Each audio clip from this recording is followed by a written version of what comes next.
পান চাষ করে এখন আর লাভ হয় না। বিহারের কিছু অংশ ভরসা।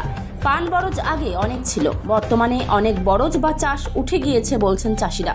তাদের দাবি সরকার যদি একটু পান চাষের দিকে তাকায় খুব ভালো হয়। উত্তরবঙ্গের বিভিন্ন এলাকায় সঙ্গে ইসলামপুরেও পান চাষের ভালোই সুনাম ছিল।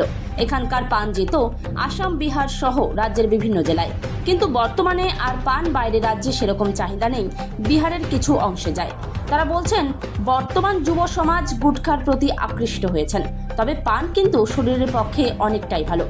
কিন্তু সেরকম পান চাহিদা নেই, তবে একমাত্র বিহারি ভরসা। নতুন প্রজন্ম আর পান চাষের দিকে এগোচ্ছে না, যার ফলে নতুন করে আর পানের বরজ বা পানের চাষ আর হচ্ছে না। এলাকার একসময় অর্থকারী ফসল ছিল এই পান, বর্তমানে পান চাষ ধুঁকছে।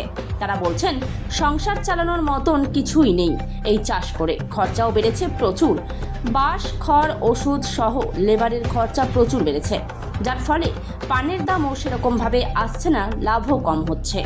পয়সা বলছি এখানে এটা কিসের চাষ হচ্ছে? এটা পান চাষ হচ্ছে।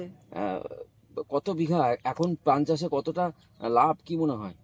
লাভ বলতে কিছু নেই, খাওয়া দেয় আর বাচ্চা কাচ্চা নিয়ে চলছে আর কি। পান চাষ করে লাভ হয় না?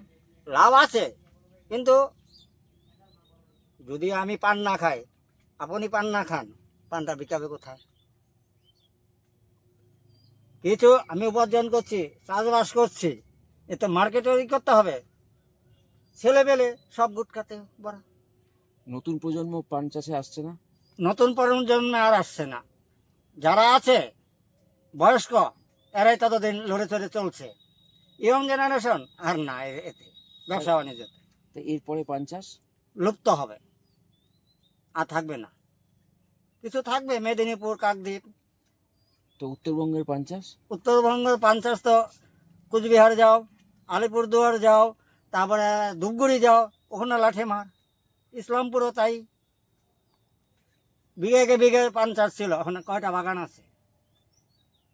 যা কিছু আছে সামথিং আছে, এর নিয়ে চলছে। কি করবো, এর করে খাচ্ছে। এখন আপনাদের কি দাবি, মানে কি চান? পান চাষকে বাঁচাতে গেলে কি করতে হয়? বহুত কিছু করার দরকার আছে, সরকারকে এগিয়ে আসতে হবে। এগ্রিকালচার এসব ঠিক করে সরকার কৃষককে বা পান চাষ করে দুটো পয়সাই করে আরও আগায় একটু করুক, এটাই সব কামনা করি। কি নাম আপনার? মিন্টু দত্ত।